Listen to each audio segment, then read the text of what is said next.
How do you remain calm when sort of bullets are flying, people might be dropping, you've got a mission to do, things might be going wrong? Why is resilience important in the workplace, and how can businesses nurture mental strength?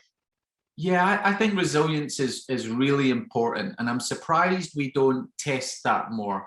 So when we typically go for job interviews, we're asked either about our IQ qualifications, and then we might be asked about, can you tell me a time when? And sometimes when we give people those questions, we can have prepared, rehearsed messages to sort of regurgitate for those to answer those questions. But instead of that, I'd quite like interview questions to change so that they say, okay, this has happened, this has gone wrong, what are you going to do? Because you can't prepare for that, and you're going to get more of a straight answer from everybody in terms of what they would do to face that, whether it's problem solving or honing in on the problems, whatever it is. And I think that's a better way of doing things. And I've always been interested in that sort of AQ, that adversity quotient. That's how do you deal with things? How do you bounce back?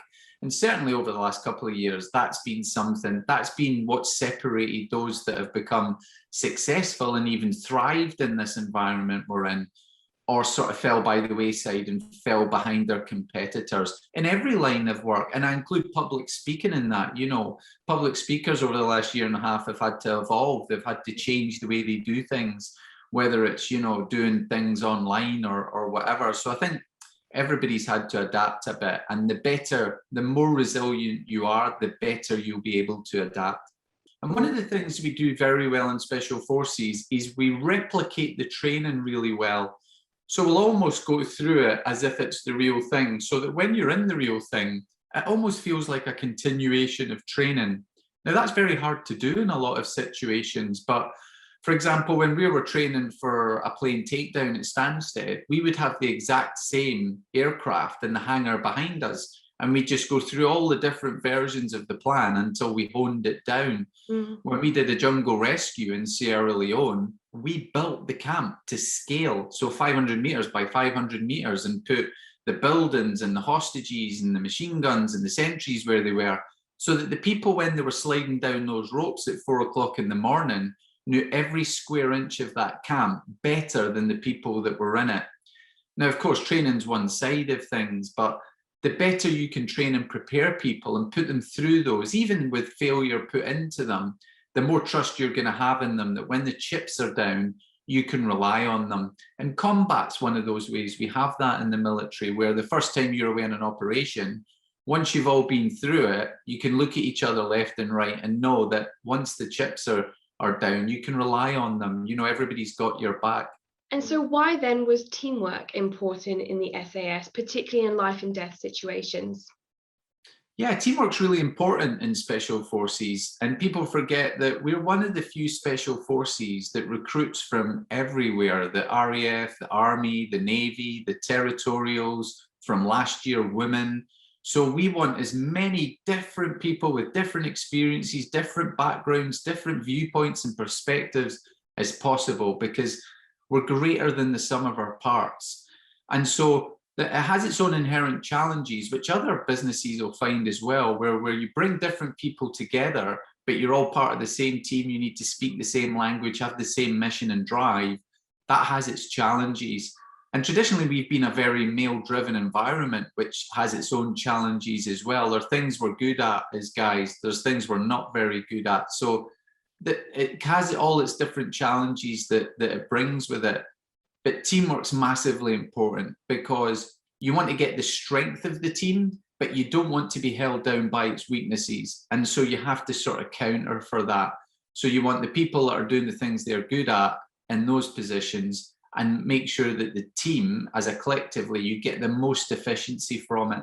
And that's the same as any business. Any business wants to get the greatest efficiency and strength from its team as possible, so there's lots of parallels there. How did you stay calm under the pressure of extreme environments in the military? Yeah, a lot of people say, how do you remain calm when sort of bullets are flying, people might be dropping, you've got a mission to do, things might be going wrong.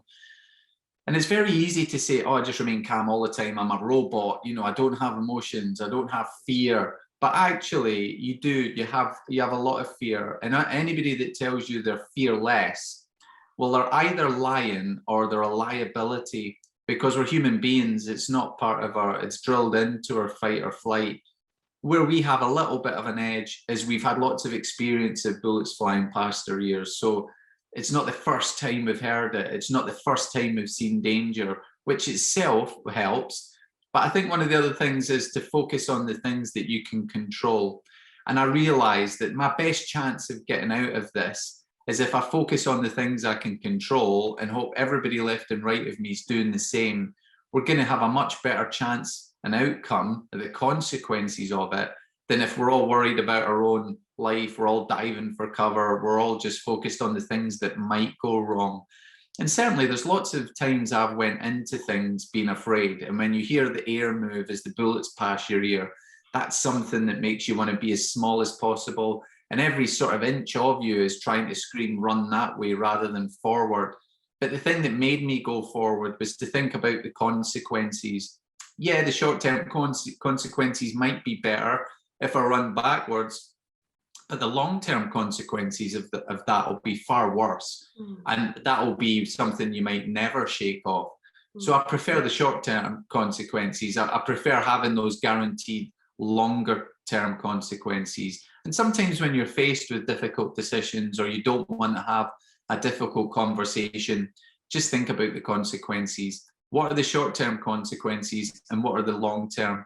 And sometimes that will help you get to the right decision.